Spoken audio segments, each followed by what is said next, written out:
In this lab, we're doing an ELISA simulation, and in an ELISA simulation, we are looking to see if a patient has been exposed to a particular pathogen.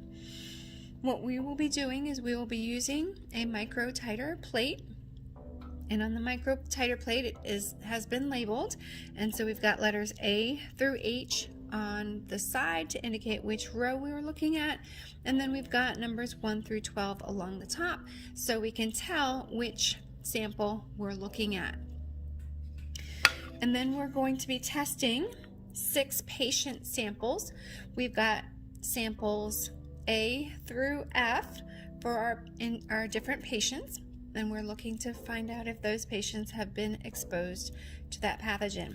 We're also going to be using a positive and negative control. So we've got microcentrifuge tubes with positive and negative control samples in it as well.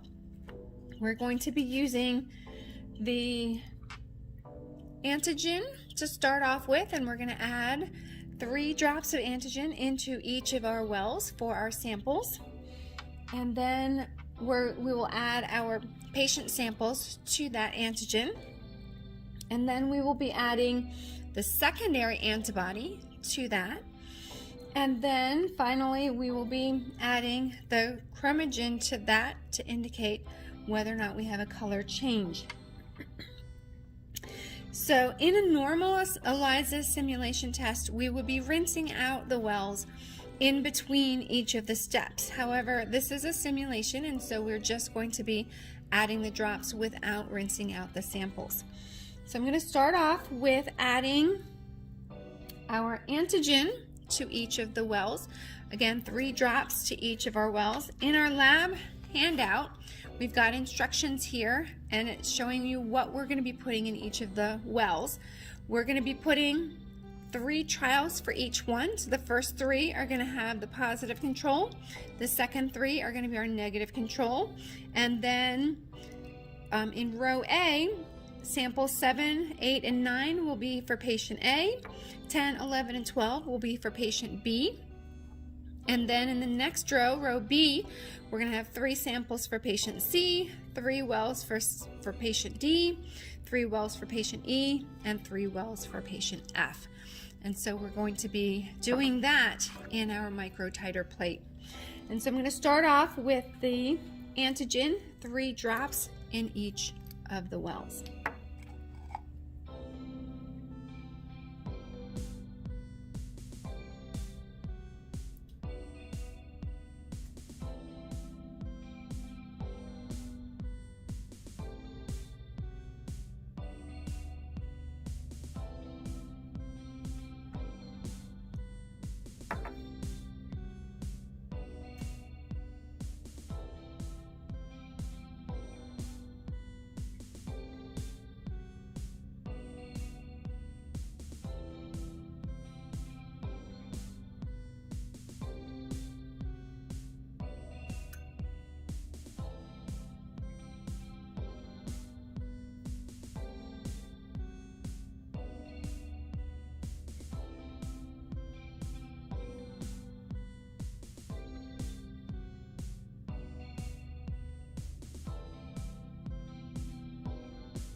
And we always discard our used pipettes in the trash. We don't want to cross-contaminate our samples. So that's the antigen. Now what we need to do is add our patient samples and our positive and negative control. So I'm going to start off with the positive control and put 3 drops of the positive control into wells A1, A2, and A3.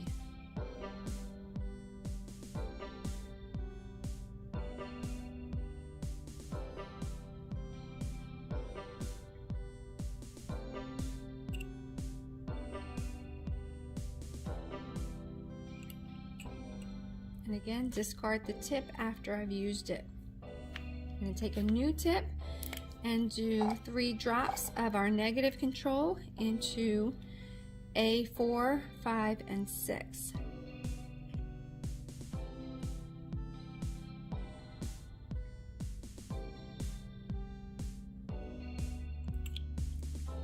And discard the pipette tip. And sometimes it's hard to see on the white, the letters. You can see the letters better on the black background, but you can see the color change better on the white background. So I have a white piece of paper here. I'm just going to put that to the side for a minute. Okay, so I did the positive and negative control. So now I need to do patient A first, and that's going to go into A7, 8, and 9.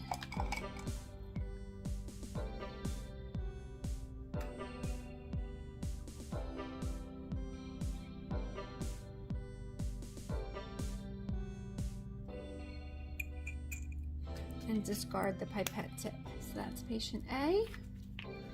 I'm going to do the same for patient B. Patient B is going to go into A, 10, 11, and 12.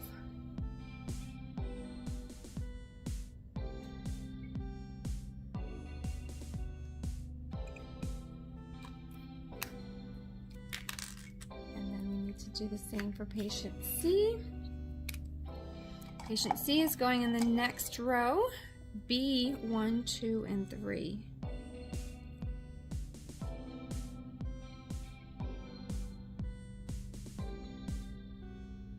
And again, 3 drops in each well. And then D is going to go in row B, numbers 4, 5, and 6.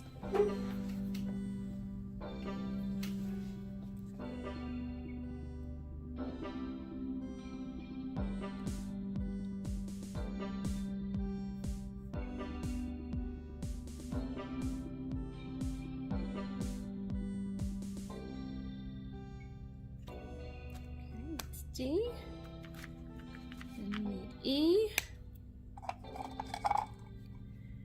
E is going to go in row B, numbers 7, 8, and 9.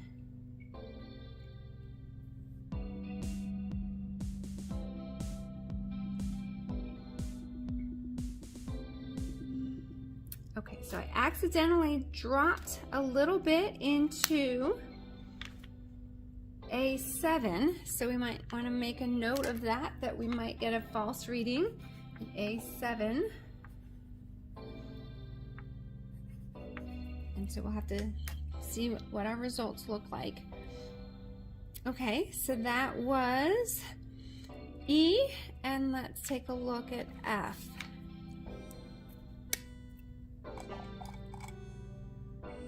F gets 3 drops into row B, 10, 11, and 12.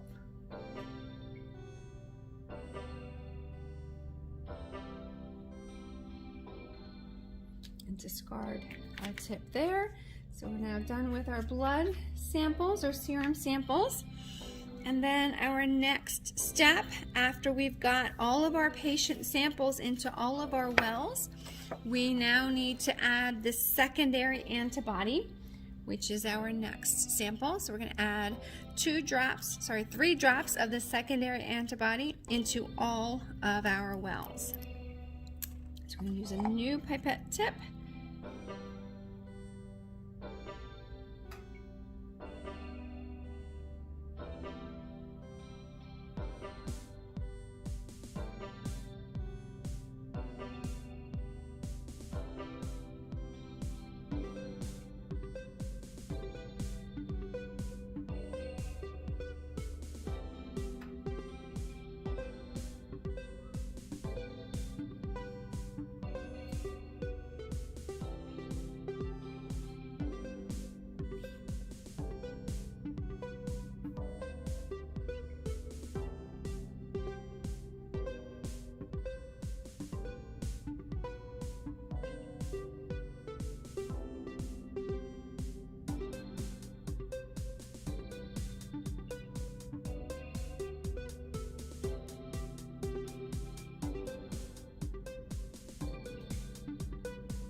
Discard our tip.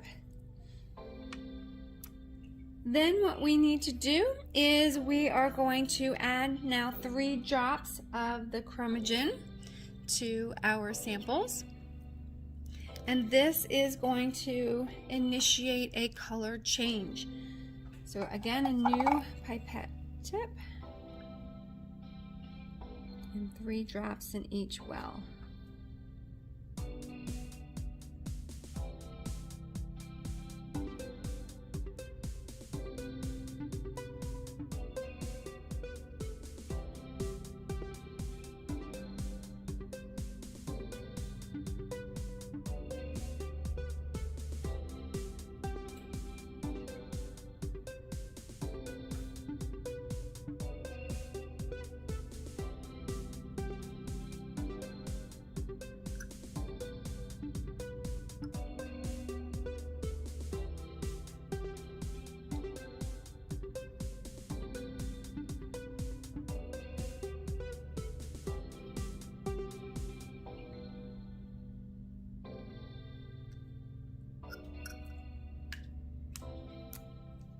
Okay, what we now need to do is we need to wait 2 to 5 minutes, so a maximum of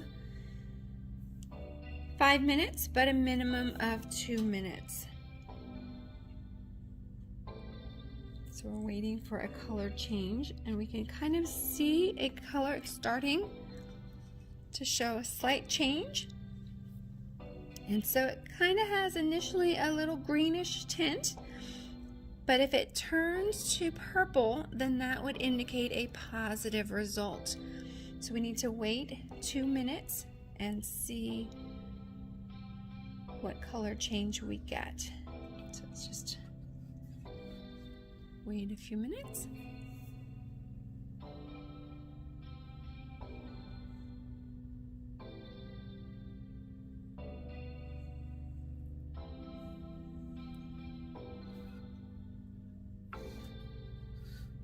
And this is where you want to put it on the white background because you can see it better on the white.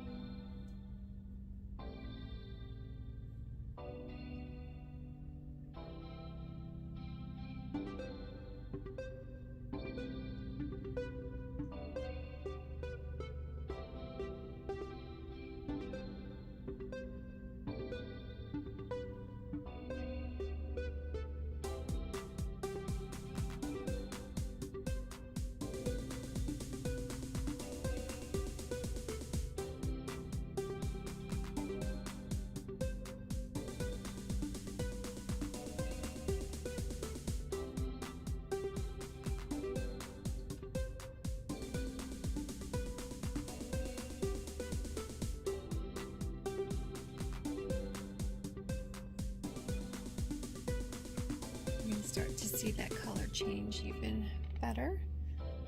If we wait another minute, we should be able to see clearer results.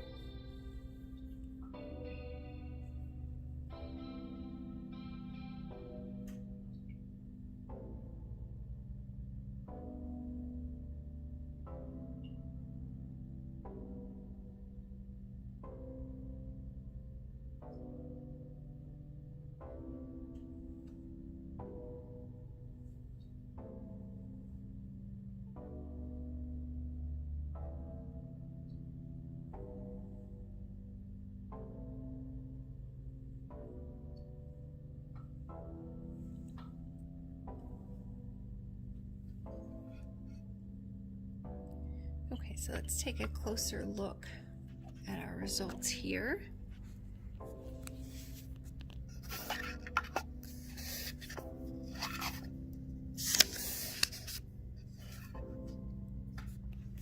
So we've got definite color change for our positive control, which is what you would expect to get. So we're definitely seeing purple here. in these three first. So that's our positive control, which we would obviously expect to see, and which means our experiment's working. We're definitely not seeing a color change in our negative control, which we would expect. And then it looks like we've got patient A is a positive result. Patient B is a negative result. Patient C is a positive result. Patient D looks like it's got a weak positive because it's purple. It's just not quite as dark of a purple. So that would be a weak positive. E is clear, so that would be a negative result. And then F is purple, so a positive result there. So you want to take some time to record your data.